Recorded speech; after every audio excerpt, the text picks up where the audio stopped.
Hi, my name is Josh Proctor, General Manager with America's Home Place in the Charleston office.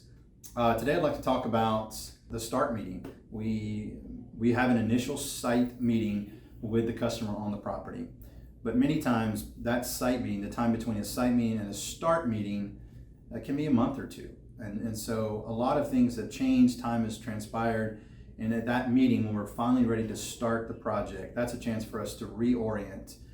Literally reorient the house if need to, relocate the house. Maybe the property has been cleared at that point and things look different than they did 2 months prior. That start meeting really sets a tone and precedent for the entire project.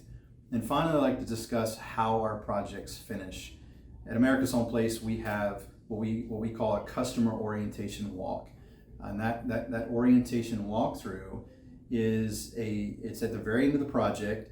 The project is presented to you as what we call at times a shiny penny, but you as a customer have the opportunity to walk the house and create what's called a punch list. And a punch list is a list of, in your mind, corrections or incomplete items that might need attention.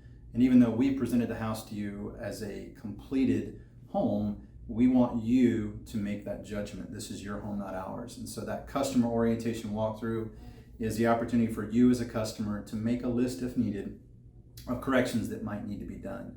And once that list is complete, we will then go to what is called your settlement. And that settlement is a formal process of documenting and ensuring that the home that we are delivering to you is what you expected. And we do not push our clients into their home. If there are more corrections that are needed and we have not met your expectations, we will make an attempt to get it right again. We are not out to finish on our time frame, but your time frame. And that is the purpose of the customer orientation walkthrough and the settlement, is to make sure we have delivered the product to you the way that you have expected it. So again, by having those meetings that I've discussed, those meetings, I feel, set the expectation and tone for the entire project. Again, this is Josh Proctor, General Manager at America's Home Place Charleston.